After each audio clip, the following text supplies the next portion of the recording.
Bonjour, alors j'ouvre un tout nouveau vlog avec vous aujourd'hui en ce mardi 8 août.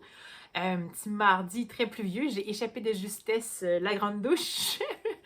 Alors voilà, bien écoutez, cette semaine s'entame sur une nouvelle lecture en cours qui est une lecture audio. Et j'ai décidé de choisir un livre qui est également dans ma palle du Parlant des routes. Donc, j'essaie de faire avancer les choses quand même. Alors, pour rappel, Parlant des routes, c'est un challenge littéraire tout neuf qui est propulsé par Alex Bouquet-Namprada. Si jamais vous voulez, vous pouvez aller voir sur Instagram à Parlant des routes ou Alex Bouquet-Namprada. Je vais vous mettre les petits handles. Bref, j'ai une giga à lire pour essayer de faire avancer ce défi-là. Puis ça me tentait bien, puisque c'est des livres qui sont dans ma pile à lire. Puis je me suis dit, pourquoi pas? Pourquoi pas le mois d'août, je pourrais essayer vraiment de faire un petit blitz dans la pile à lire. Parce que c'est des livres que j'ai envie de lire, en fait. C'est pas parce que nécessairement je me dis, oh mon Dieu, j'ai 3000 livres dans ma pile à lire. C'est pas vrai. Mais c'est juste que j'ai vraiment envie de les lire. Puis j'ai pas beaucoup d'attendre pour les lire, que ce soit comme supposément le bon timing. Là, c'est là que j'ai envie de les lire. Donc, tout mon choix de... Oh oui, j'y arrive. Ça fait 12 ans pas. Je divague un peu, c'est la fin de la journée, c'est normal, mais je vais me rendre.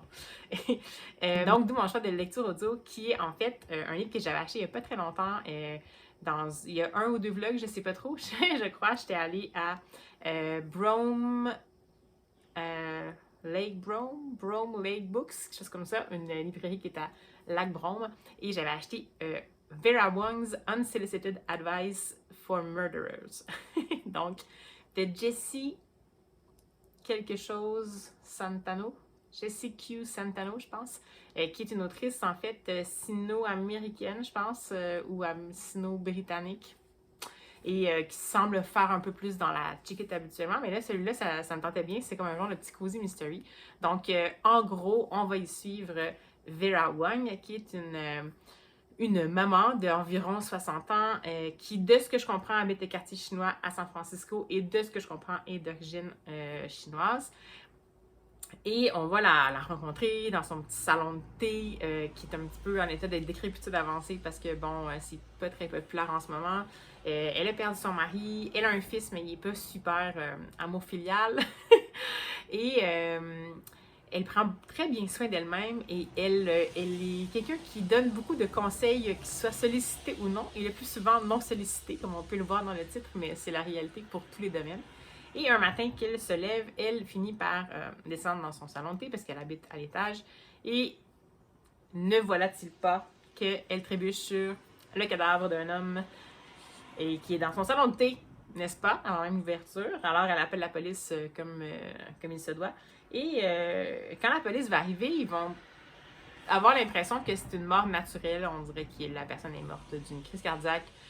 Mais elle considère que mourir dans un salon de thé en ayant cassé la vitre de la porte, ça peut pas être naturel. Donc là, elle va finir par décider de prendre l'enquête en charge, d'autant plus qu'elle a subtilisé une pièce, une preuve, je vais dire, une évidence. Une pièce à conviction, bon, 8 ans plus tard, une pièce à conviction qu'elle a trouvée sur le cadavre. Donc, je vous en dis pas plus, mais de toute façon, je viens juste de commencer. Jusqu'à maintenant, c'est très cocasse. On est vraiment dans... Ça fait penser un peu à l'ambiance de Only Murders in the Building, ou Only Murders in the Building, la série qui est sur Disney+. D'ailleurs, la 3e saison vient de sortir ici au Québec, si jamais vous n'avez pas vu ça. C'est un côté très... c'est sûr que c'est comme souligné... Les personnages sont soulignés à grands traits. En même temps, on sent qu'il y a comme plein de personnages qui vont être impliqués parce que là, au départ, on suivait vraiment Vera Wong. Puis là, à un moment donné, depuis que la police est passée, on suit comme différents interlocuteurs. La femme de quelqu'un qui a l'air d'être une femme qui s'est fait un peu violenter. En fait, c'est la femme de celui qui est décédé. On suit un homme qui semble avoir un lien avec le décédé, mais on ne sait pas trop ce qui s'est passé. Une autre femme qui semble avoir un lien avec le décédé. Bref. Et tout ce beau monde-là va débarquer au salon de thé. Et ben voilà. Donc, ce qu'on va y trouver, c'est ça. Comme je vous dis, c'est sûr que c'est des... Jusqu'à maintenant, ce sont des personnages qui sont assez brossés à grands traits, puis ça joue beaucoup sur les préjugés qu'on peut avoir, par exemple, de une femme chinoise qui tient boutique dans le quartier chinois. Mais j'ai vérifié avant, parce qu'au début, je me disais, c'est vraiment souligné à grands traits. L'autrice étant d'origine chinoise, je me suis dit que j'allais quand même donner la chance en me disant que peut-être que c'est moi qui avais l'impression que c'était vraiment souligné à grands traits, puis je me suis dit, je suis en train de comme encourager. Mais là, en fait, je me rends compte que c'est plus pour poser le contexte. Et puis, ensuite, dans le fond, on est vraiment comme dans l'humour, comme il pourrait y avoir, par exemple, dans Les Dames de Marlowe ou des choses comme ça là, de Robert Thorogood. C'est sûr que c'est toujours un peu plus extrême quand on fait ça. Donc voilà, le personnage de Vera Wang est vraiment drôle, elle se met absolument pas de ses affaires. Est vraiment obsédée par la bonne forme physique, puis prendre soin de soi, puis la déférence aux personnes aînées, puis tout ça. Mais là, je vous rappelle que supposément, elle a 60 ans, donc là, aînée, en tout cas, on a l'aîné jeune, là, quand même. Là, on n'est pas vraiment dans le troisième âge, mais disons que, voilà. Et jusqu'à maintenant, la police est comme l'archétype de la non-intervention. Ah ben là, ça a l'air d'être correct, une mort naturelle. Et je vais voir comment ça va se dérouler pour la suite, mais ça me semble vraiment intéressant. Puis c'est drôle parce que là, on vient d'avoir plusieurs personnages qui arrivent dans son salon de thé, qui discrètement semblent vouloir poser des questions sur la personne morte, mais tu sais, à Vera Wang, on n'en passe pas une. Elle a vraiment un petit regard acéré. Fait que c'est comme un mélange de, je sais pas, de comme... Je sais pas, c'est comme une Miss Marple, mais vraiment qui fait de l'over-intervention. Puis en plus, elle sert du thé aux gens qui passent, puis elle a un petit côté... c'est peut-être parce que là, je suis dans ma phase Becky Chambers, mais j'ai lu le fameux Robot and Monk and Robot, là, le fameux Becky Chambers que j'ai dit que c'était comme un humain qui devient un moine de thé, puis sa fonction, c'était de trouver le bon thé à la bonne personne au bon moment. Puis là, on dirait qu'il y a un peu de ça dans Vera Wang. Malgré le fait qu'elle est hyper moderne, elle connaît tout sur les réseaux sociaux, elle considère que si tu te tiens au courant de tout ce qui se passe, tu peux pas vieillir. Bref, je suis vraiment crampée. À date, ça s'en est pour être très léger, mais c'est très plaisant jusqu'à maintenant. L'écriture est fluide, on suit bien les choses, les changements de perspective sont intéressants. Donc, je pense que tout va se jouer au fur et à mesure pour voir si on garde quand même l'intérêt et on n'est pas trop dans le facile, disons. Mais jusqu'à maintenant, ça me plaît bien. Donc voilà, je commence ma semaine avec cette espèce de petite devenue cocasse-là que j'ai trouvée par hasard chez Brown Lake Books. Et sinon, cette semaine, je sais pas qu'est-ce que je vais faire parce que je l'ai pas en audio, mais j'aurais bien aimé ça, pouvoir lire le nouveau livre de Arnaldur Indridason ainsi que en co-écriture avec la présidente de l'Islande qui s'appelle Reykjavik, tout simplement. Et je l'ai, comme je vous ai dit, il y a plusieurs vlogs, j'y ai accès en service de presse en copie avancée par le biais de netgalley.fr puis les éditions de La Martinière. Puis, c'est juste que j'y retourne moins vite parce que, bon, c'est une copie avancée, donc c'est vraiment en format pour impression. Je parle chez l'imprimeur, là, avec les points, avec les... Hein? Vous me voyez avec mon petit peigne tout le temps, c'est mon outil. Je vais même le mettre dans les cheveux. Excusez-moi. Donc, c'est les copies c'est en PDF, en fait, là, que je peux pas vraiment changer la taille. Je peux pas changer la taille de la police, puis j'ai les points de coupe pour les impressions, l'imprimeur. Mais ça a l'air vraiment excellent. Et, étrangement, ça se passe comme début août. Fait que là, je suis là, oh mon Dieu, quel timing! C'est rare que je lis un livre à l'époque, dans l'année où ça se passe. Fait que ça me tente très bien de lire ça après avoir lu Vera Wang's. Peut-être même que je pourrais lire les deux en parallèle, parce que Vera Wang, ça se prend tellement pas au sérieux que je pense pas que je pense pas que ça entrera en compétition avec l'univers qui est créé dans Reykjavik. Donc, on verra bien, là, je vous en parlerai, mais de toute façon, après ce long interlude, ben, je voulais juste lancer avec vous ce nouveau vlog, comme d'habitude. Alors voilà, sans plus tarder, allez, on se lance! Je lis le soir, je vais au ciel à ce moment-là. Et l'anticipation, je fais mes séances photos avant d'avoir lu les livres. Je fais pas l'inverse, sinon je pourrais pas alimenter mon compte Instagram. J'aime bien quand je lis le livre faire ma chronique dans les 7 jours qui suivent. Donc je suis dans l'anticipation. Je fais des photos en me disant celui-ci j'ai vraiment envie de le lire, je compte le lire dans pas trop longtemps. Voilà, comme ça ma photo elle sera prête. Oui, mais des fois c'est pas le cas. Des fois j'anticipe une envie qui n'arrive pas. Et le livre je le lis pas à ce moment-là. Et ben c'est pas grave, je conserve ma photo. Et c'est bien justement parce que quand je fais une séance photo, même si j'essaie de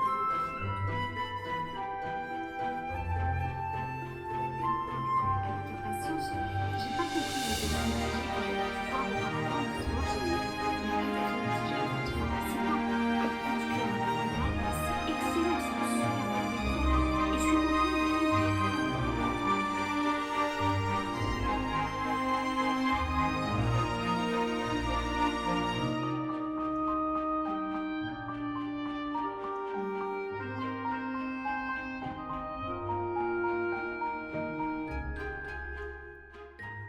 Bonjour, alors je vous reprends rapidement avant de me préparer pour aller au boulot aujourd'hui. Donc nous sommes le vendredi 11 août, oui c'est ça. Et ben voilà, je voulais juste vous reprendre pour faire un petit point sur mes lectures actuelles. Donc, comme annoncé en début de vlog, je me délecte du fameux Vera Wong's Unsolicited Advice for Murderer de J.C.K. Sutanto. J'adore ça. C'est très léger, mais en même temps, c'est intéressant. Plus ça va, je ne pourrais pas vous en dire beaucoup parce qu'en fait, ce qui est intéressant, c'est justement de voir la fameuse Vera Wong se frayer un chemin à travers une enquête qu'elle s'est auto-octroyée. Et elle va tout naturellement collectionner les suspects et interagir avec eux et s'attacher avec eux et cuisiner pour eux et leur envoyer du thé et des choses comme ça. Tout ça pour essayer de venir au fond de cette histoire du fameux homme qui a été retrouvé mort dans son salon de thé. Et jusqu'à maintenant, j'aime beaucoup. On sent quand même qu'il y a des petites pistes là, potentiellement de romance, on l'espère, qui vont éventuellement arriver. Mais tout est bien dosé, c'est extrêmement humoristique, ça se prend pas du tout au sérieux. C'est ce qui fait que justement le fait que les personnages sont au départ soulignés à gros traits, c'est pas trop dérangeant. Et j'aime beaucoup la composition des personnages. Ils sont brossés rapidement, mais plus ça va, plus on en apprend sur chacun. C'est révélé tout doucement. C'est très habilement révélé par l'autrice. Puis c'est pas... comment dire? C'est sans prise de tête, mais en même temps, il n'y a pas de compromis par rapport à la qualité. Donc, on va jouer sur les a priori, mais en même temps, justement, on va peut-être se faire un petit peu déstabiliser par rapport à ça. Puis comme ça se prend pas au sérieux, c'est vraiment agréable. Et je réitère le fait qu'on est vraiment dans une atmosphère de la fameuse série qui a été faite par Steve Martin, Martin Short, puis Selena Gomez, donc le Only Murders in the Building. Donc j'avais mis la petite vignette au début du vlog, et c'est vraiment cette atmosphère-là. Donc, c'est une atmosphère qui est un peu surréaliste. Ça se passe, oui, techniquement à San Francisco, là, le livre de Vera Wong. Puis, tout est probable, tout est possible, mais peu probable, disons. Puis en même temps, on aime ça parce que, tu sais, c'est des choses qu'on aimerait qu'ils puissent se passer dans la réalité. Et ça se passe peut-être dans la réalité, mais on n'en entend pas parler. Bref, jusqu'à maintenant, je me délecte. Je suis rendue à peu près à la moitié. Donc, je continue à le lire en livre audio. C'est vraiment un excellent compagnon de voyage. Et pour une fois, je fais une exception cette semaine. Je suis pas trop certaine que ça se passe si bien, mais c'est pas grave. Donc, je fais l'exception de lire 2 livres de front, ce que je fais jamais. Je suis vraiment quelqu'un de mono. J'ai besoin de me concentrer sur un univers, vraiment. Mais là, j'ai décidé de commencer, parce que j'étais plus capable de... J'ai été vraiment happée dès les premières pages. Commencer le fameux Reykjavik, la coécriture que Ragnar Jonasson a faite avec la présidente de l'Islande, ou la première ministre de l'Islande, ouais, je pense que c'est ça. Et c'est ça, moi, comme je vous disais, j'ai une copie avancée. Je crois que ça apparaît seulement en septembre ou en octobre, je me souviens plus trop en français, mais c'est déjà paru en anglais. Et j'ai commencé comme juste pour voir à quoi ça ressemblait au début de cette semaine, pendant que j'avais le Vera Wong's dans mes déplacements. Et là, j'ai vraiment été accrochée, donc j'ai pas pu le lâcher. J'avance pas très vite dans le Reykjavik, mais mon objectif, c'est quand même de le terminer dans ce vlog-ci. Et ben voilà, je vais voir ce que ça peut faire. C'est sûr que je pense que j'avance moins vite dans Reykjavik que je pourrais si j'avais seulement ce livre-là à lire puis pas un autre en parallèle. Mais en même temps, il y a aussi que je le lis en numérique et non pas en audio numérique. Donc, c'est sûr que ma vitesse de lecture est un peu moins grande, juste parce que j'ai pas le temps de me poser beaucoup. Je le prends, mais j'ai pas tant de temps que je peux prendre pour me poser pour lire tout simplement et non pas lire en audio, mais vraiment lire physiquement, avec un objet physique. Donc, écoutez, je vous en dirai pas beaucoup sur Reykjavik jusqu'à maintenant, mais je peux vous dire qu'on va suivre... jusqu'à maintenant, on suit une histoire, une enquête à travers les années. Donc, on commence dans les années... c'est 66 ou 56, je me souviens plus. 56 ou 66, je crois, où un jeune inspecteur arrive et est dépêché, alors que c'est un journée fériée, sur les lieux d'une disparition, une petite île bien isolée, proche de Reykjavik, et qui, dans le fond, c'est la disparition d'une jeune femme qui a décidé de travailler chez un couple comme aide ménagère et qui a 15 ans, et elle a disparu comme sans crier gare, elle a pris ses bagages, puis elle est partie. Puis ça semble un peu... Bon, les parents sont inquiets, bien entendu, puis quelqu'un doit aller au moins vérifier, son supérieur n'est pas là, donc c'est lui qui y va. Puis, il y a des choses qui le titillent dans l'enquête, mais il vient de commencer dans la police rapidement, comme les gens chez qui elle travaillait, c'est des gens qui sont haut placés. On lui fait comme comprendre qu'il serait préférable pour lui qu'il n'insiste pas sur l'enquête. Et ça reste comme ça. On le retrouve 10 ans plus tard, encore des choses qui rebondissent un petit peu, mais bon. Puis 20 ans plus tard, ou comme la 20e année où on souligne le 20e triste anniversaire de la disparition de cette femme-là, il se fait rencontrer par un journaliste qui justement veut revenir un peu là-dessus, cette espèce de fait divers-là, puis comment ça se fait que l'enquête de la police n'a jamais pu déboucher et tout ça. Puis ben, c'est cet inspecteur-là qu'on envoie comme se faire, en fait, au bâton, comme on dit. Donc, c'est lui qui va être obligé de transmettre un peu l'information officielle, même si techniquement, dans son fort intérieur, il a vraiment l'impression que lui, comme jeune policier, il n'a pas pu vraiment s'imposer, puis que oui, peut-être que l'enquête a été potentiellement bâclée, puis ça l'intrigue vraiment de savoir, l'intrigue slash le préoccupe. Savoir qu'est-ce qui s'est passé avec cette jeune femme-là, est-ce qu'elle existe encore, est-ce que... Bon, voilà. Donc, j'en suis là. C'est très... je suis peut-être à près de 10%, là, c'est pas beaucoup. Puis, j'en dirai peut-être pas plus parce que après j'imagine que ça va se développer autrement.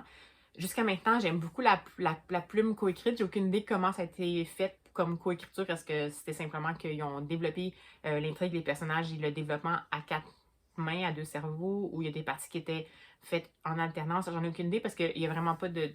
Je vois pas de différence dans le style d'écriture. Fait que peu importe la formule, ça a été jusqu'à maintenant bien fait. C'est jusqu'à maintenant une intrigue qui a beaucoup de rythme. Donc, dans le sens, c'est pas que ça déboule, mais jusqu'à maintenant, les chapitres sont pas très longs, puis on essaie d'avancer, puis on comprend bien qu'on va finir par peut-être se replonger dans cette fameuse enquête-là, cette espèce de secret du passé-là, qui veut pas rester endormi dans la tête de l'inspecteur. Donc, jusqu'à maintenant, c'est pas beaucoup. Peut-être que je vais changer de point de vue, mais j'aime bien. Et sinon, à la bibli, hier, j'ai pas pu m'empêcher d'emprunter des livres, puis là, j'aurais arrêté parce que j'ai vraiment une pile à lire de la mort pour le mois d'août. Donc, ça, c'est ma pile de l'appel en déroute, plus un BD à l'arrière. Puis là, comme vous voyez, ça débordouille un petit peu, ça déborde. Ça, c'est des livres lus. Donc, ça compte pas. Mais disons, ça débordouillette un peu partout. Mais j'ai quand même été tentée par 2 romans graphiques. Donc, tout d'abord, The Aquanaut de Dan Santat chez Scholastic. J'ai pas vu de version française, donc ça date quand même, c'est pas une nouveauté. Là. Je pense que ça date de 2016. Peut-être que j'exagère. Pas en tout. 2022, bon, ça date pas tant que ça. Alors, ici, on va suivre une jeune fille qui a perdu son papa, qui a été perdue en mer. Et elle va avoir de la difficulté à gérer le tout. Et elle va traîner beaucoup dans un parc d'amusement aquatique, un peu comme Marineland, mais qui s'appelle Aqualand. Et pour essayer de changer un peu de mal de place, et un jour, il y a un aquanaute, donc comme quelqu'un qui vit, quelqu'un qui explore sous l'eau, avec un scaphandre et tout, qui va s'introduire dans le laboratoire de recherche du parc d'attractions. Et elle va finalement découvrir que l'aquanaute, en fait, c'est plutôt plusieurs créatures de la mer qui le font vivre, puis elle va avoir une certaine conscience de qu'est-ce qui se passe exactement dans l'aqualène, est-ce que c'est vraiment correct ou pas. Donc, je ne sais pas trop si je vous les résume bien parce que je ne l'ai pas lu, mais je vais essayer de vous montrer quelques planches en espérant que je divulgage rien. Bon, disons. C'est très funny là, comme visuel. Ça a l'air vraiment intéressant. Voilà. Donc, ceci, The Aquanaut, je pourrais te le lire en deux romans. Donc, celui-là, je l'ai emprunté. Et sinon, j'ai également emprunté le premier tome de, je crois... Ah non, j'ai pris le volume... Hein? Bon, je me rends compte qu'il y a une erreur. J'ai pris le volume 1, mais je vois qu'il y a tomé volume 2. Donc, c'était en bibliothèque. Je vais essayer de remédier à cette situation. Mais donc, le tome 1 d'une série qui s'appelle La Cité des Secrets de Victoria Ying, et c'est comme publié chez Bande d'ado, la collection Bande d'ado, puis c'est chez Bayard. Et donc, je vous lis la 4e. Ever est orphelin. Anna, une riche héritière. Tous les opposent et pourtant, ils vont devoir unir leurs forces pour défendre leur ville, l'incroyable Oscars, menacé d'une terrible guerre par la nation voisine, car eux seuls peuvent percer les mystères de la Cité des Secrets. De la résolution d'une énigme dépend la vie de tous. Donc, on est vraiment plus dans du 9-12, à moins que je me trompe. On est encore avec le classique des formules, des pouvoirs magiques. Je vais vous montrer un peu les visuels. J'ai aimé ça parce que c'était comme un peu en demi-teinte. Ça me semble bien intéressant. Ouh! Il a l'air d'avoir pas juste des choses très douces qui se passent dans cette BD-là. Et voilà, donc, ce sont mes 2 emprunts à la bibli que j'ai fait. Alors, ben écoutez, je dois clore rapidement parce que sinon, hein, faut pas que je dois poursuivre ma journée. Mais ben écoutez, je vous reprends dès que je peux, dès que j'avance un peu plus peut-être dans Reykjavik ou dès que je termine le fameux Vera Wings. Ben c'est ça. Je vous dis à tout de suite!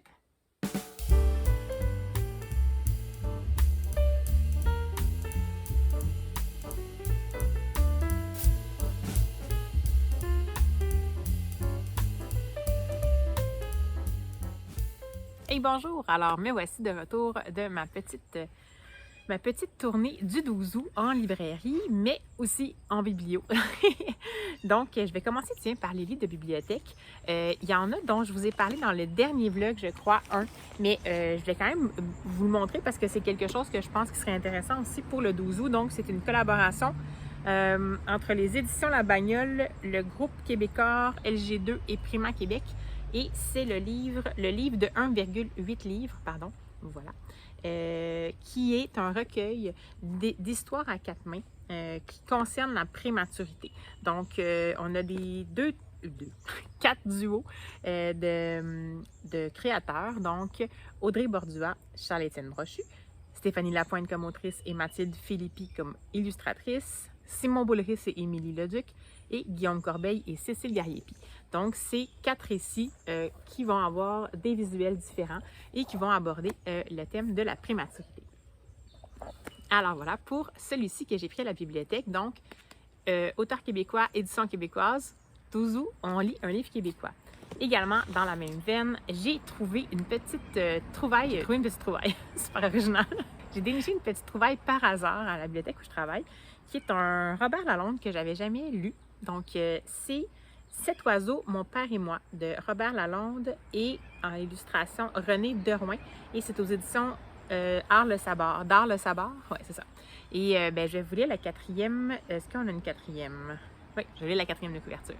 Alors, ça dit: à la fois leçon de choses, dérive dans les champs, les bois et sur la rivière, à la poursuite de l'oiseau rare, ce court bestiaire raconte aussi l'ébahissement à la fois solaire et grave d'un enfant devant son père, initiateur tendre, lyrique, facétieux, irremplaçable. Donc, c'est une collaboration entre Robert Lalonde et René Derouin, puis on va voir dans le fond, je pense que c'est un petit peu le format nouvelle. Ah, il y a différentes parties, voyez-vous, là, ici on a le moteur polyglotte avec les illustrations ici qui s'installent. Puis René Derouin, si vous ne connaissez pas, c'est cet artiste, Robert Lalonde, celui-ci. Alors voilà, ça me tente bien, un mini format, un bestiaire, c'est rare que j'en lis, mais Robert Lalonde, sa plume, n'est-ce pas? Alors voilà, pourquoi pas, c'est pas récent, mais dans les biblios, des fois, on peut trouver des choses, justement, qu'on a peut-être un peu moins entendu parler, puis ça vaut la peine, ça date de... Je vais regarder ça. 2012. Donc, quand même, ça fait un bon moment, mais petit ovni littéraire intéressant. Donc, pour la bibli, le 12 août, ça ressemble à ça pour moi. Et ensuite, pour les livres, j'ai affronté... j'ai malheureusement pas pu aller à la librairie où je voulais aller, en fait, parce que... bon, j'ai eu une sorte de contexte personnel qui faisait en sorte qu'aujourd'hui, je n'étais pas en énergie pour faire tant de chemin que ça. Mais je suis allée à la librairie la plus proche de chez moi, qui est un bureau pro citation, qui est un genre de librairie papeterie. C'est sûr que là, en ce moment, c'est la rentrée scolaire, donc bientôt, donc il y avait une foule totale de gens qui venaient acheter les fournitures scolaires.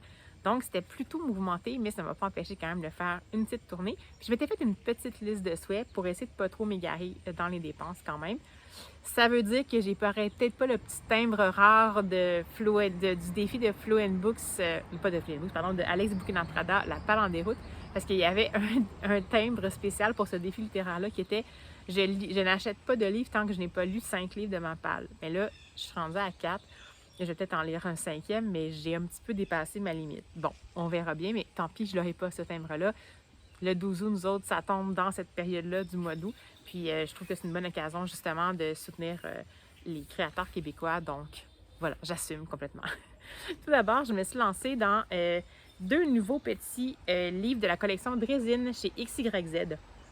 Donc, pour rappel, la collection Drésine, ce sont des courts récits ou nouvelles qui sont écrits par des créateurs dans l'univers d'un de leurs romans préalablement publiés. Donc, par exemple, ici, on a Marie-Noël Hébert, qui est connue pour qui est connu pour son roman graphique La Grosse LED. Et puis là, dans celui-là, on va justement avoir... Excusez-moi, il y a des moustiques aujourd'hui. Vous allez les voir, hein? C'est comme un peu intense. Donc, on va la voir. En fait, on va rencontrer, dans le fond, le personnage... Est-ce que c'est ça?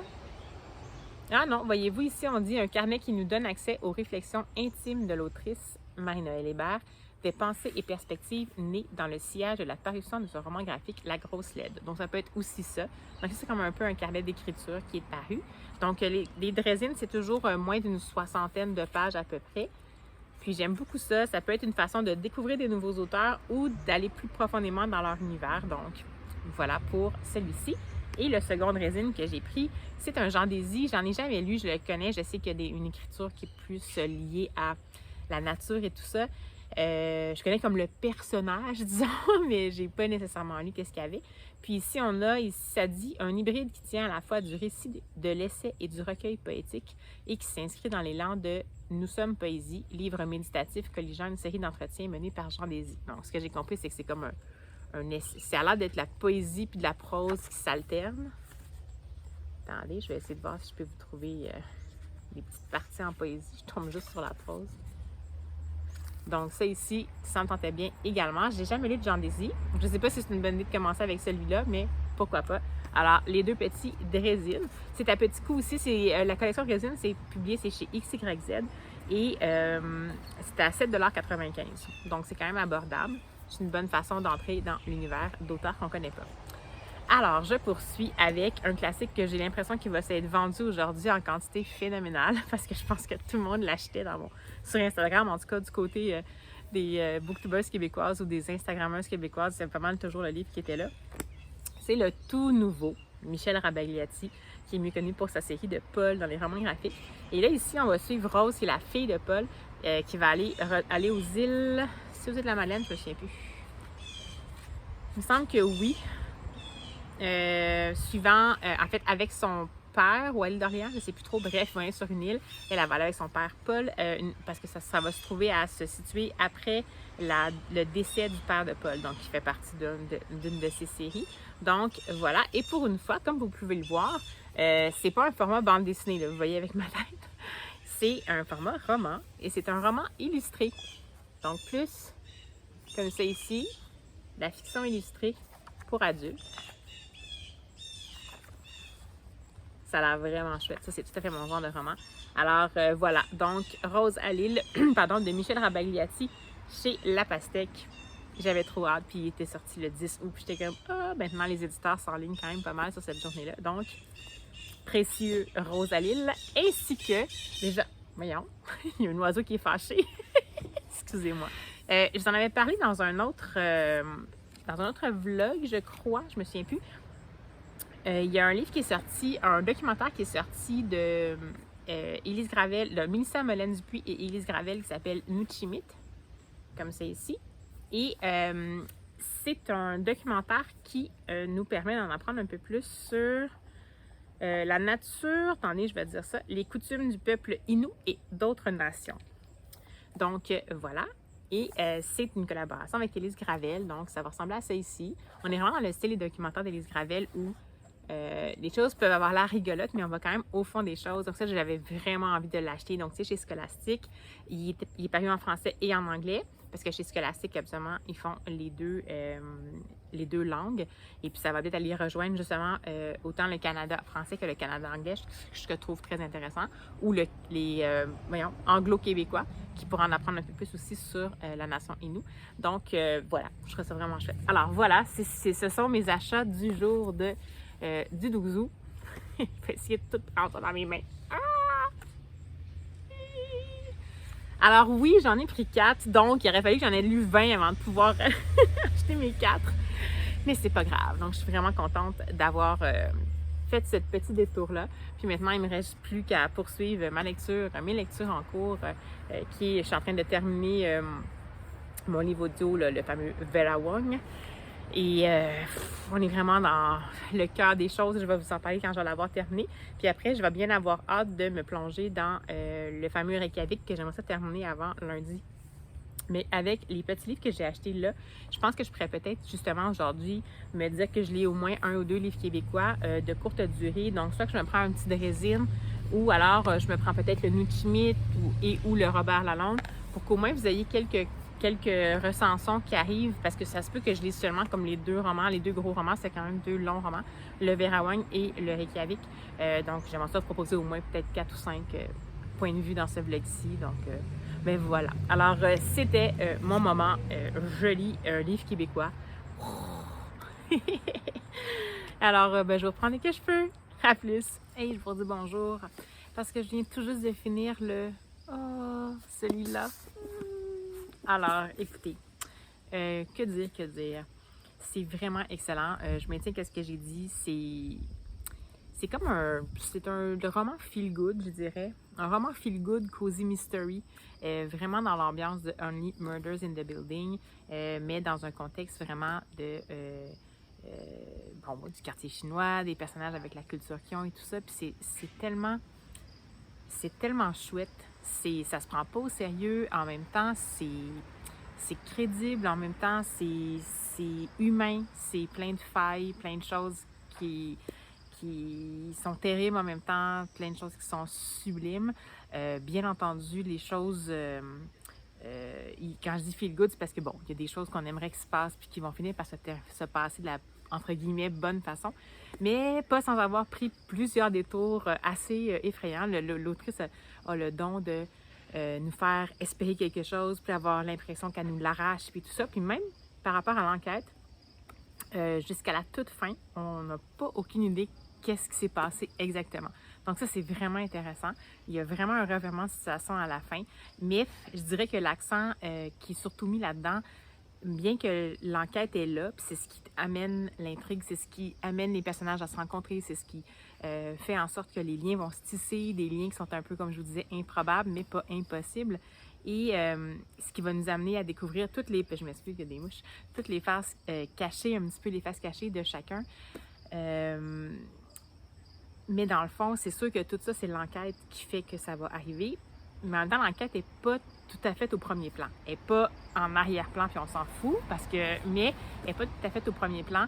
L'accent va vraiment être mis sur l'humain, la relation à la solitude, la relation à le besoin de donner un sens à sa vie, le besoin de se sentir utile, le besoin de se sentir entouré, que ce soit par une famille ou par des gens qui ont une signification pour nous.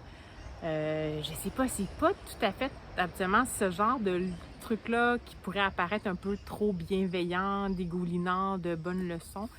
Ça a pas du tout accroché dans le sens négativement pour moi. Je trouve que c'était vraiment bien fait. C'est sans conteste un feel good, c'est sans conteste également un genre de cozy mystery quand même, avec une enquête. Les deux sont étrangement bien ficelés, même si c'est peut-être deux choses qui n'ont pas l'air de vouloir vraiment aller bien ensemble, quoique cozy, absolument, ça va avec.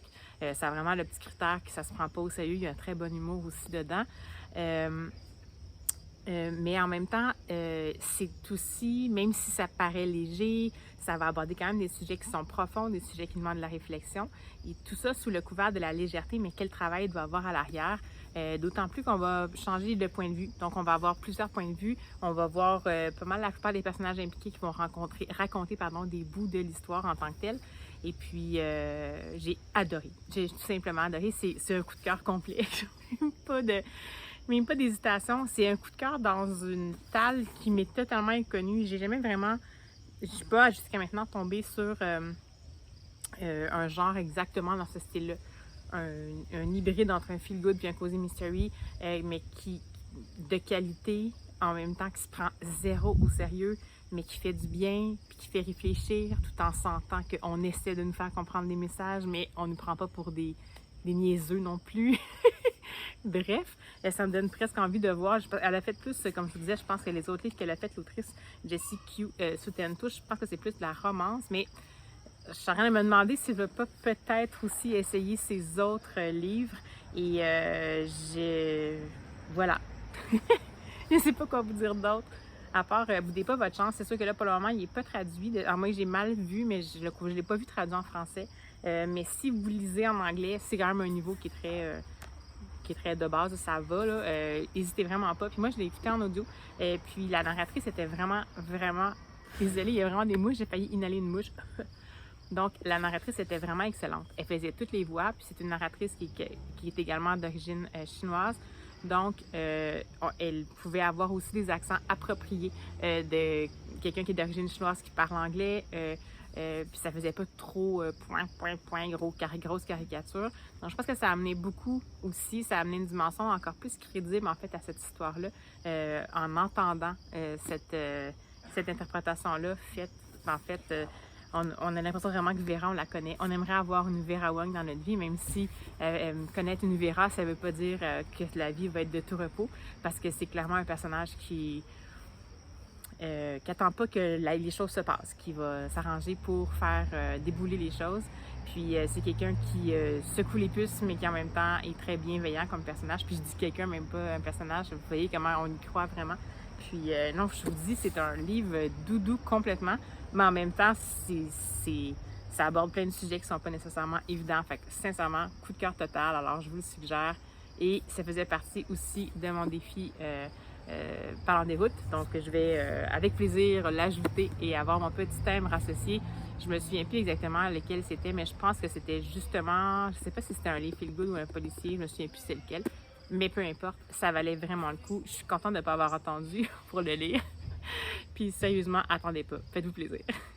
Alors bonjour, nous sommes le lundi 14 août, je crois, oui, 14 août.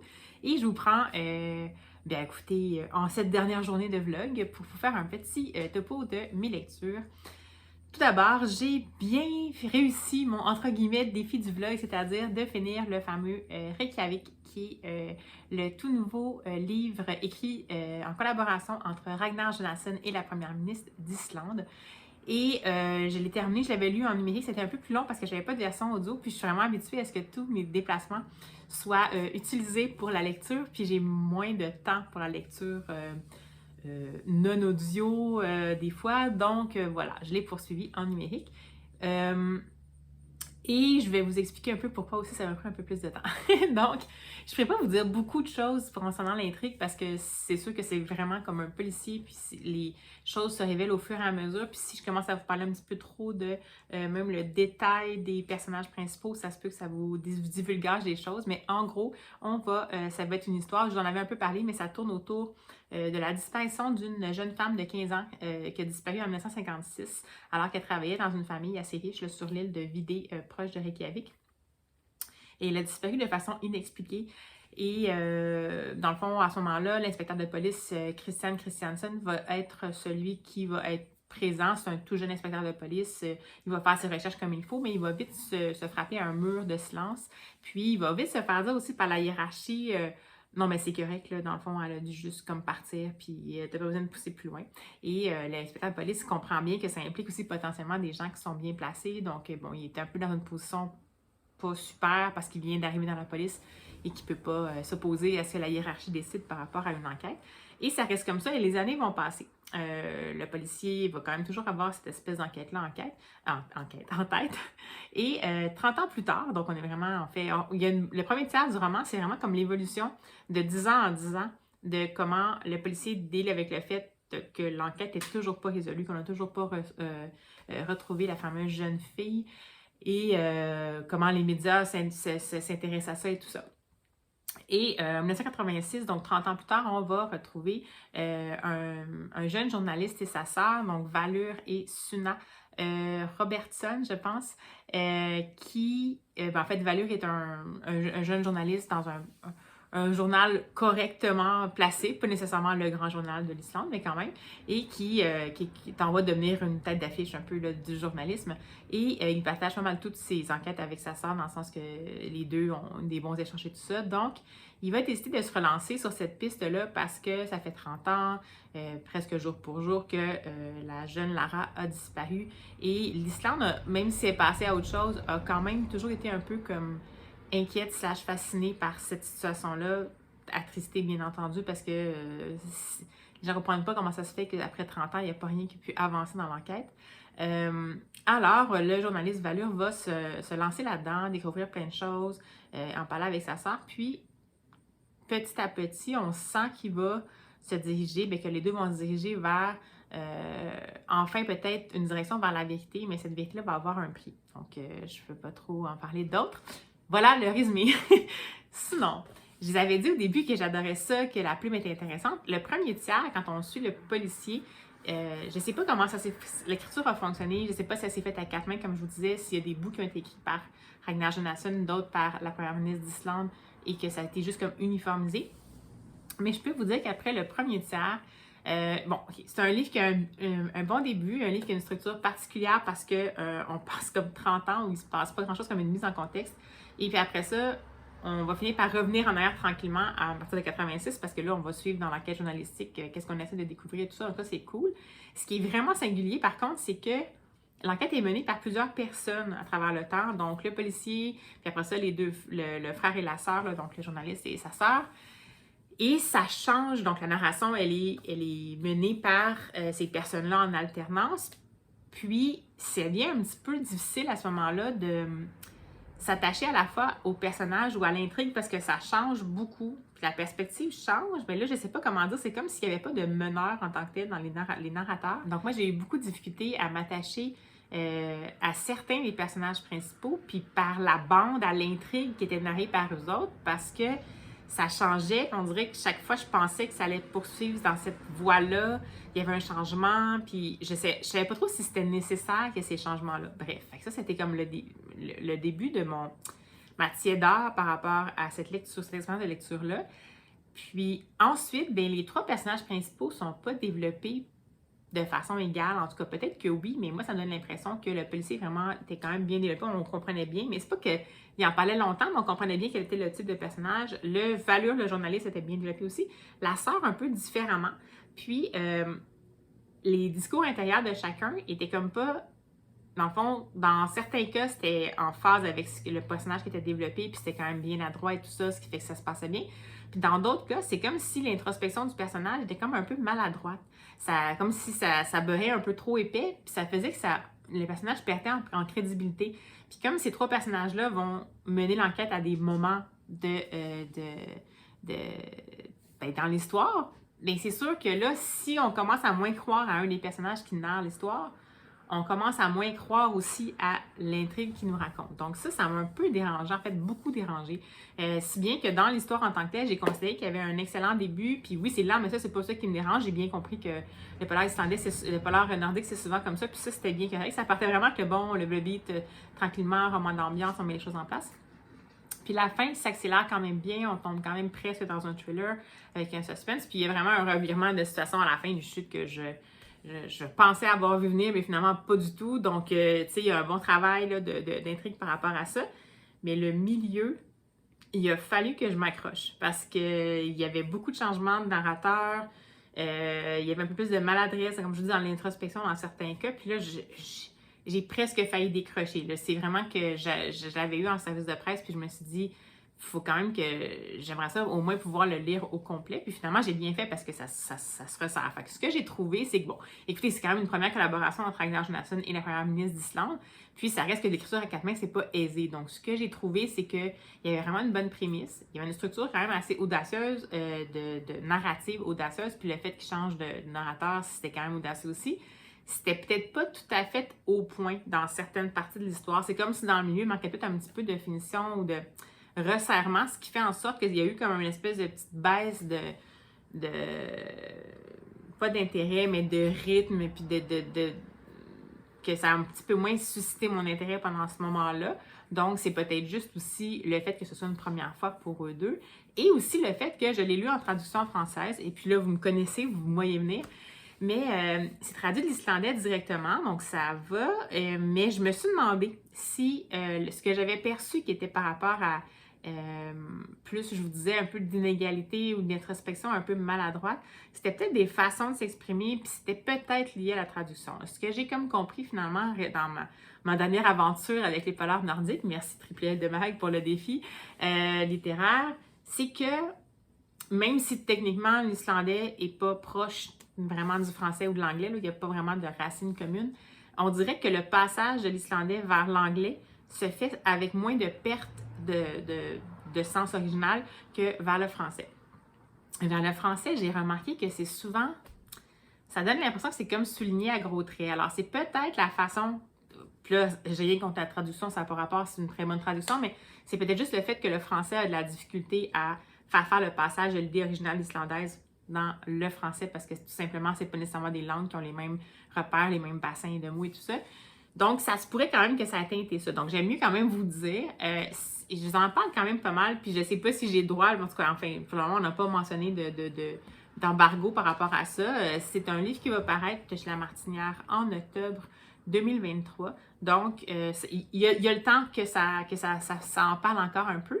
Puis, si ça vous tente, ça vaut la peine peut-être de le découvrir. Bon, ça paraît en octobre en Europe, par contre, donc au Québec, je ne sais pas à quelle date ça va paraître. Puis, c'est intéressant, mais comme tout ce qui est duo d'auteurs, par exemple, on a eu dans le passé James Patterson et Bill Clinton, il me semble, Louise Penny et Hillary Clinton, ce genre de duo-là, d'un auteur bien, de polar bien connu et d'une personnalité politique, ça peut super bien se passer comme être un petit peu moyen. Donc, dans ce cas-là, je pense pas que c'est comme si... Je sais pas si c'est parce qu'il y a vraiment manqué de resserrement ou comme je dis, si c'était plus comme, dans le fond, une frontière des langues qui s'est moins bien passée puis ça a comme peut-être juste amplifié l'effet que moi j'ai ressenti au milieu du roman. Mais somme toute, c'était quand même une bonne lecture. J'ai quand même apprécié. C'est bien que j'ai pu... j'ai découvert l'intrigue au fur et à mesure. Le revirement de la fin était quand même bien fait. Donc, je suis contente, somme toute, de ma lecture, mais c'est pas nécessairement une excellente lecture de mon côté. Je vais peut-être me rabattre quand même plus directement sur les Ragnar Jonasson seul. Donc, on dirait que j'ai peut-être plus apprécié sa plume seule. Mais on verra bien. Peut-être qu'ils s'en feront d'autres aussi des collaborations. Puis, on verra comment ça évolue. Alors, voilà pour mon petit topo. Et sinon, j'ai décidé de commencer un autre livre qui est dans ma pile du Parlons des routes. Et j'ai essayé, et ça, c'était toute une histoire aussi, parce que hier, j'avais des déplacements à faire, puis je me suis dit, je vais mettre un livre audio, mais là, j'avais pas le Reykjavik en livre audio, puis je voulais pas commencer un autre livre audio tout de suite, parce que, bon, j'étais vers la fin du vlog. Puis je me suis dit, je vais me prendre un des livres de ma pile à lire de Parlons des routes, mais j'en trouvais pas qui était assez court, puis qui était en version audio. Puis là, je me suis dit, je vais prendre Chronique d'une mort annoncée de Gabriel Garcia Marquez, puis je l'ai pas trouvé en français en audio. J'avais trouvé une version, mais qui était avec des voix synthétisées.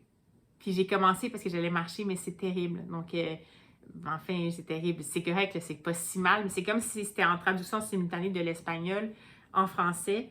Il y avait quand même pas trop de maladresse, mais quand même, ça m'a vraiment dérangé. Si bien que j'ai fini par le trouver en audio, mais seulement en anglais. Donc, c'est juste drôle parce que je suis en train de lire... c'est Chronicle of a Death Foretold, je pense, en anglais. Puis c'est juste drôle de lire un auteur espagnol en anglais, parce que c'est vraiment deux langues qui sont... justement, je vous parlais là, de la parenté, c'est plus français qui va avec l'espagnol. On est dans les mêmes racines linguistiques, mais bon, je l'ai trouvé en anglais, fait que je le lis en anglais.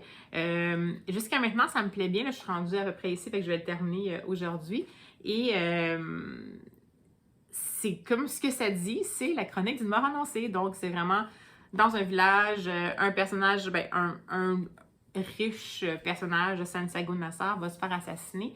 Et on va comprendre au fur et à mesure par le narrateur qui semble être un habitant du village qui est revenu par après, c'est pas trop sûr, je n'ai pas encore tout à fait bien compris, qui nous fait repasser à travers les événements. Donc, on part vraiment en cercle, tu sais, on part de ce personnage-là qui a l'air d'être pas un super personnage, qui a l'air d'avoir genre mettre facilement la main au derrière des femmes.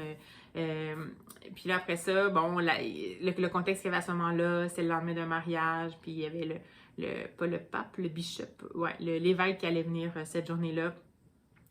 Puis là, ça a fait en sorte que le personnage qui allait se faire tuer a fait des actions qu'Antoine n'aurait pas faites parce que là, il allait voir l'évêque. Puis là, après ça, une fois qu'on est rendu là, ben en fait, on va toujours élargir en cercle de plus en plus large. Donc, on va comprendre qui est l'épouse. Après ça, la famille de l'épouse. Puis là, qu'est-ce qui s'est passé? Oups, il s'est passé quelque chose qui semblait impliquer Santiago Nazar. Oups, Santiago Nazar était censé être averti, mais on dirait que personne ne l'a averti. Ça se passe dans un village, donc c'est intéressant. On est vraiment dans l'humain. On n'est pas tant dans l'enquête parce qu'en fait, on sait tout de suite que la personne est morte. Donc, c'est pas comme, je veux dire, c'est pas comme une enquête où on pourrait éviter une mort ou est-ce qu'on sait pas non plus qui a fait le meurtre. On sait qui a fait le meurtre et on sait pourquoi. Donc, on a toutes les réponses aux questions, mais on repasse vraiment le fil des événements. Puis, comment ça peut être attaché au contexte de cette municipalité-là. Puis je le lisais dans le cadre de Parents des routes, justement, je l'avais glissé subrepticement dans une catégorie un petit peu vaste, mais qui avait la mention de huis clos.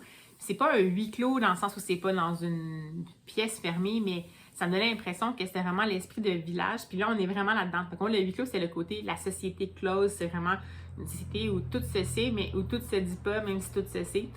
Donc, c'est un petit peu cet esprit-là que je semblais percevoir quand j'avais lu la 4e de couverture et ça semble se vérifier. Donc, je vais vous en parler mieux quand je vais l'avoir terminé, mais c'est ma lecture du jour. Puis, je vais sans doute lire peut-être d'autres petits livres rapidement, puis vous reprendre pour vous faire un petit peu plus de contenu. Mais bref, voilà. Je voulais juste vous parler de mon fameux Reykjavik que j'avais lu. Et puis, ben voilà.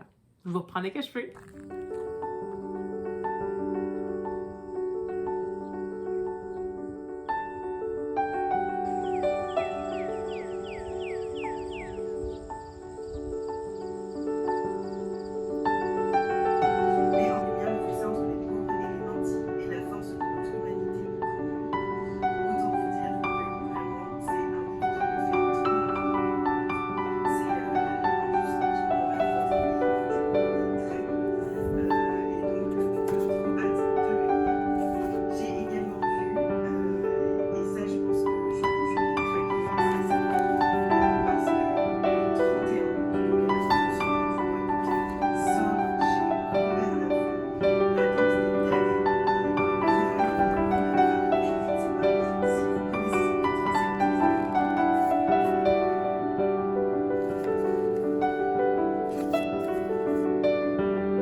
Alors, bonjour, me revoici.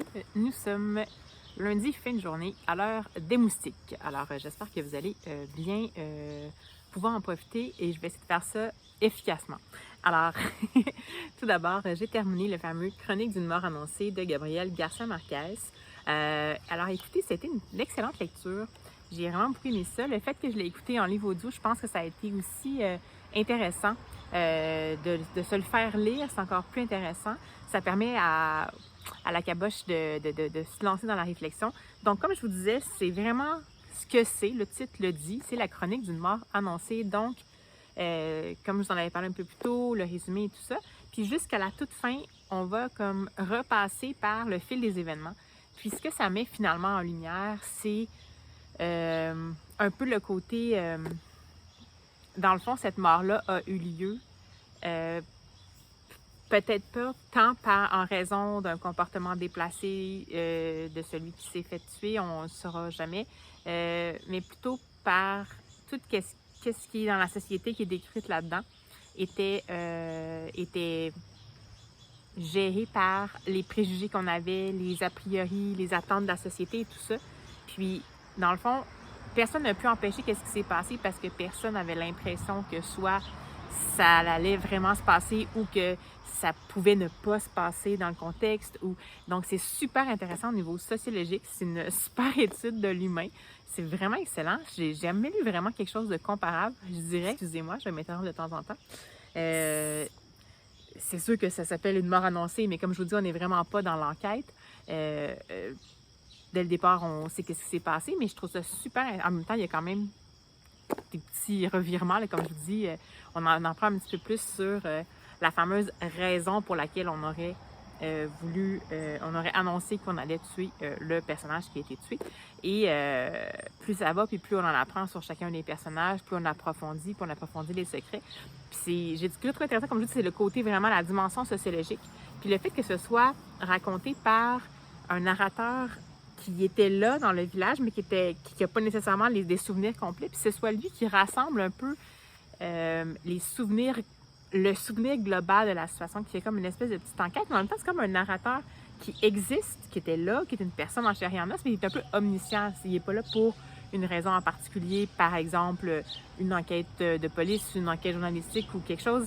C'est juste lui, on dirait, qui revient sur les événements, puis qui remet les choses en perspective, puis qui remet la responsabilité de ce qui s'est passé en perspective. Parce que comme je vous disais, c'est un assassinat qui a eu lieu. Les personnes qui ont fait l'assassinat se sont dénoncées, donc on a les coupables. Mais la question est, sont-ils coupables? C'est-à-dire, sont coupables, mais sont-ils coupables?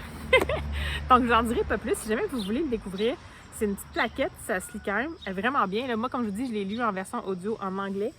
Mais bon, la version française est très bien faite. J'aurais préféré le lire en français, comme je vous dis, parce que ça vient de l'espagnol. Donc, la traduction, j'avais l'impression que ça serait un petit peu plus juste à partir de vers le français. Mais c'est comme ça. Donc, je vais le garder vraiment dans la bibliothèque. C'est un petit ovni savoureux que je suis bien contente d'avoir découvert. Ensuite, comme promis, j'ai décidé de lire quelques livres de mon douzou que j'avais acheté et emprunté. Donc, tout d'abord, j'ai lu Nuchimite de Mélissa Molène-Dupuis et Élise Gravel chez Scholastique. Donc, ce que je vous disais, c'est un documentaire qui nous fait en apprendre beaucoup plus sur la nature en général, la forêt en particulier et la culture Innu et de certaines autres Premières Nations au Canada également. Donc, ça prend la forme, comme je l'avais montré un peu, des documentaires qu'on a appris à connaître d'Élise Gravel, avec des dessins très rigolos. J'aime particulièrement les dessins des arbres. Je ne sais pas si je vais le retrouver rapidement, mais bon, c'est un documentaire, donc on apprend vraiment, évidemment, des choses, de différentes espèces d'arbres. Puis à un moment donné, où elle les aligne, les ouais, c'est ça ici, les conifères qu'elle préfère. Puis je trouve tellement qu'ils sont chouettes. Là, je ne sais pas si vous allez bien voir. C'est les yeux. Je trouve ça excellent. Donc, je trouve que Élise Gravel va avoir fait l'illustration, puis un dosage qui est juste de... Il y a un peu d'humour, mais il y en a beaucoup moins que dans ces documentaires à elle. Par contre, son trait est toujours aussi rigolo, donc c'est vraiment intéressant. Puis c'est vraiment un documentaire où on apprend beaucoup. Je dirais que c'est grand public parce qu'on a quand même une approche assez simplifiée pour vous montrer certaines notions. En même temps, il y a tellement de notions que je pense que ça peut vraiment s'adresser, j'imagine, dès peut-être 4 ans, puis presque jusqu'à la fin du primaire, dans le fond, parce qu'on va aller chercher différents niveaux de connaissances au fur et à mesure. C'est vraiment complet. Et puis, en plus, on apprend quelques mots en langue Innu-Aimun. On a même un petit glossaire à la fin, là. J'aurais bien aimé ça, pouvoir entendre la prononciation. Je ne sais pas si c'est quelque chose qui est dans les bonus, peut-être que Scholastique va faire. Mais bref, vraiment un opuscule sympathique. Puis, je pense que ça vaut la peine d'avoir ça sous la main, tout le monde. Dans les classes, oui, mais à la maison, en général, je suis vraiment contente d'avoir mis la main dessus. Puis, voilà. Ça m'a appris des choses, même s'il y a des choses que je savais déjà, mais ça m'a quand même appris des choses. Certaines espèces de champignons, certaines traditions, dont entre autres la super légende pour la création, une des super légendes de création du monde du peuple Innu, je crois.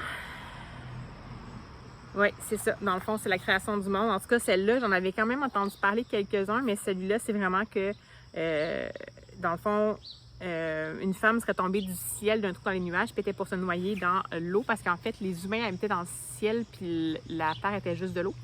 Puis, des oies l'ont attrapée et l'ont déposée sur le dos d'une tortue géante. Puis c'est comme ça que le continent d'Amérique a été fondé. Puis ça, je trouvais ça, juste pour ça, c'est parfait. Alors, si ça vous dit, n'hésitez surtout pas, ça vaut vraiment le coup. Une vraiment belle découverte du douzou. J'en attendais pas moins, mais je suis très, très, très heureuse de ma découverte. Et enfin, vraiment, je me fais dévorer. Et enfin, le fameux petit opuscule. Je suis désolée, j'essaie de juste gérer l'achalandage de moustiques. Ça m'apprendra à sortir à l'heure des mouches.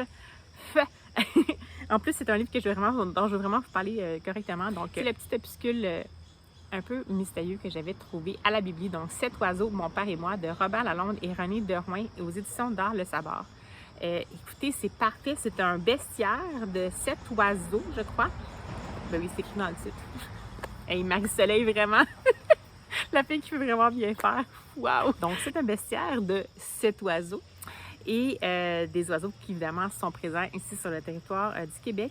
Et c'est présenté par petits récits qui vont mettre en scène Robert Lalonde et son père, c'est ce qu'on comprend. Et ils sont vraiment, on en apprend sur la nature, on en apprend sur la relation papa-fils, sur les êtres humains. Ça semble quand même faire référence à la vie de l'auteur et que ça n'a pas toujours été, de ce que j'ai compris dans certains de ses livres, à moins que ce soit de la fiction, mais ça semble ne pas avoir toujours été très rose dans les relations père-fils pour diverses raisons. Mais dans celui-là, on est vraiment comme à l'aube de quelque chose. On est avant vraiment comme l'adolescence. Donc, c'est précieux. Je sais pas, j'ai tellement adoré ça. En même temps, c'est la fille de Robert Lalonde. Bon, il y avait René de Rouen qui a fait les illustrations. C'est un petit peu moins mon genre, c'est un petit peu moins mon art de prédilection. Donc, je trouve intéressant la démarche artistique, pardon, mais c'est sûr que, en fait, avec juste la plume de Robert Lalonde, moi, en ce qui me concerne, j'étais tellement vendue que j'avais pas nécessairement, pour moi, ça a été peut-être plus, c'était pas une nécessité les illustrations, mais c'était une plus-value, disons, entre guillemets. Donc, je suis bien contente de cette espèce de duo de création-là qui s'est fait. Puis, c'est parfait, c'est des petits récits qui font peut-être entre peut-être 2 et 8 pages, mais ce sont des demi-pages, donc c'est vraiment, puis ça vaut la peine. J'ai adoré ça, j'ai bien aimé le butor. En fait, j'en ai pas de préférés, ils sont tous excellents. Puis, je vous dirais, là, ça date de 2012, puis c'est peut-être plus disponible beaucoup, à part peut-être dans certaines bibliothèques, là, comme nous autres, on l'avait gardé un peu dans les rayons. Mais ça vaut la peine. Je sais pas si c'est encore disponible en librairie, mais c'est pas très cher. C'est 10 $ d'après ce que je peux voir. Puis, sincèrement, voyons, je vais y arriver. Sincèrement, c'est quelque chose, j'en ai lu du Robert Lalonde, puis je trouve que c'est tellement l'essence de sa plume que ça vaut absolument la peine de lire. Puis c'est un peu en lien, finalement, c'était pas voulu, là, mais c'était un peu en lien avec Nuchimit, parce que Robert Lalonde a des origines, je sais pas c'est quoi la nation, mais je crois quand même qu'il y a un de ses parents qui venait des Premières Nations, mais je sais pas de quelle nation il venait. Donc, il y a quand même un certain lien, parce que ça a toujours été son amour avec la nature, sa relation avec la nature. Mais là, dans le fond, c'est drôle parce que c'est ça, j'ai lu celui-ci, puis après ça, je suis tombée dans lui, qui était complètement une espèce de façon de fiction pour donner justement un petit peu plus de, je sais pas, pour faire s'envoler cette espèce de dimension-là de relation à la nature. Alors, j'ai adoré ça. Alors voilà, c'était mes lectures du vlog de cette semaine. Et bien, j'espère que ça vous a plu. Ça va clore, en fait, ce 52e vlog. Donc, ça fait maintenant, oui, 1 an que je me suis lancée sur Booktube. Et comme je vous disais lors du dernier vlog, je suis bien heureuse de ce parcours-là. Je prends toujours autant de plaisir à discuter avec vous. J'espère pouvoir souffler dans mon toupette. Non, j'espère pouvoir continuer comme ça pendant un bon moment. Tant que je reste dans le plaisir, ça va être au menu, il n'y a pas de problème. Donc, merci d'être avec moi. Merci d'être là au rendez-vous, d'accepter d'être un interlocuteur virtuel. Merci de partager autour de vous. Ça me donne vraiment, ça m'a remis en fait dans le plaisir de lire cette dernière année-là de Booktube. À la fois, ça a été un défi parce que je lisais quand même beaucoup plus qu'avant, donc ça m'a ramené un certain rythme de lecture parce que j'avais envie de le faire, puis ça me motivait à le faire. Puis le fait de vous en parler comme ça, un peu plus spontanément, sans trop, en m'ajoutant un peu de pression, parce que c'est bon quand même là, dans la vie aussi, de juste pour créer et tout, mais pas en me sentant écrasée par la pression. Ça a été vraiment quelque chose de précieux pour moi, donc ben, voilà, je voulais juste vous dire merci d'être là. Communauté. Alors, ben, sur ce, jusqu'au prochain vlog, je vous souhaite comme d'habitude des superbes lectures. Si vous avez envie de me dire en commentaire si vous avez décidé de lire des livres québécois en fin de semaine avec le 12 août, lire ou acheter ou emprunter ou découvrir par le biais de d'autres passeurs livresques, ben allez-y, lâchez-vous là. Et puis, ben sinon, ben moi, comme je vous dis, je vous reviens dès que je peux. Puis, je vous dis à la prochaine!